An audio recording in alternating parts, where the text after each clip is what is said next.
In this video, we're going to take a look at the Squeeze Theorem. So the limit laws we've learned so far work really well for algebraic functions, like we can break down things into smaller limits and things like that. However, they don't always work for trigonometric, exponential, logarithmic functions, that type of thing. So having some other limit tools at our disposal will be helpful. All right, so the Squeeze Theorem is what we're going to talk about. All right, so the setup is this. We have these functions, and we know that f is always smaller than the other two, and h is always bigger than the other two. The important thing is g is in the middle of these two functions. For the entire x's that we care about, g is kind of in the middle of f and x, or sorry, f and h. Right. So if that happens, this is what the Squeeze Theorem says. So that we have to have this true. All right. The limit as x approaches a of fx is L, and the limit of h is also L. So as we get close to this x value a, f and h are going to have the same limit. Well, since those are above and below g, they've kind of squeezed together, and g has to have the same limit. So this is the Squeeze Theorem, and here's a picture. All right, so you can see h is on the top, this blue one's always on the top, and f is always on the bottom. G is kind of in the middle. But as we get close to the a value we care about, all right, the limit of f at a is there.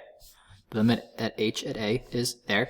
And since g is squeezed between them, it has no choice but to also be there. All right, so the Squeeze Theorem pictorially is pretty simple. All right, everything's squeezed together. It forces the middle thing to also be in the same place.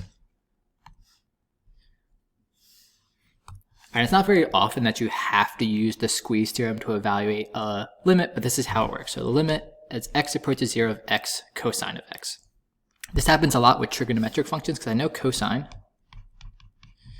All right, it's this wave. The biggest cosine will ever be is 1, and the least it'll ever be is -1. So I could take x cosine of x. If I multiply all this by x, negative x is always less than or equal to x cosine x. It's always less than or equal to x.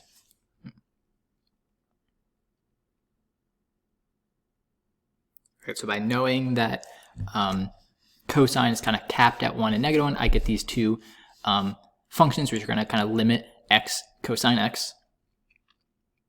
And now I look at those outside limits. So I want to look at the outside limits.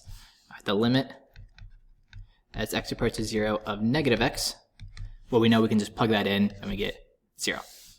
And then the limit as x approaches 0 of positive x is also 0. So these two bordering functions, these bounding functions, go to 0. So these together imply that the limit as x approaches 0 of x cosine x is 0. So that's the way the Squeeze Theorem works in practice. You kind of have to do it yourself. You say that one of your functions is kind of in between things. Look at the outside limits, and you know the middle has to be the same. All right, this is a more common way that it might be asked on the AP test. They kind of give you some information like g is between these two functions.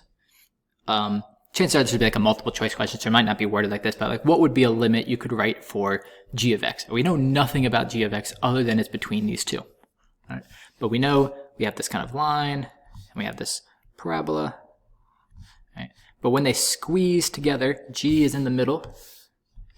G has to get squeezed as well. So when these two things squeeze together and they're equal, g has to be equal to them as well. So when are they equal? Well, we just set them equal to each other. Let's do that. 2x minus 1 equals x squared minus 2x plus 3.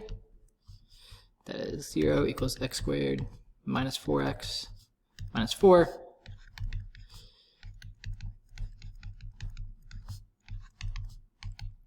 Oops. And that happens when x equals 2. So when x equals 2, these things are equal. And what are they equal to? They're equal to 3.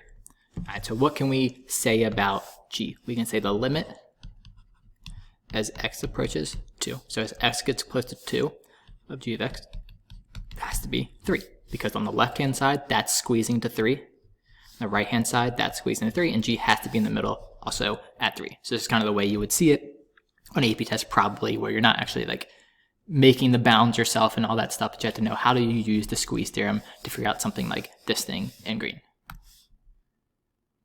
right, here's an example for you to try on your own. All right, so go ahead and pause the video, try this one, and I'll show you the answer in 3, 2, 1. And here's how you would apply the squeeze theorem. I have x squared sine of x. Sine, no matter what's on the inside, sine of x is always less than 1, and it's always bigger than negative 1. All right, so that's how I got these inequalities. All right, if I just replace sine with a negative 1, it's always smaller. Sine with a positive 1, it's always bigger. And now I have to look at those limits of the bounding function. So the limit as x approaches 0 of negative x squared is 0, and the limit of x squared is 0. And since those are the same, they're going to squeeze my middle term to also be 0. All right, so quick summary. All right, the squeeze theorem is most often used with trigonometric functions because we know sine and cosine are between 1 and negative 1. All right, but on the AP test, it's unlikely you have to do the whole theorem yourself. Instead, you'll have to give some application to it. They'll tell you these properties of some functions that bound some other function, kind of that second example we did. So we'll look at more examples in class of kind of the way the AP test might ask it. But this is one of those extra random theorems you have to know for the AP curriculum.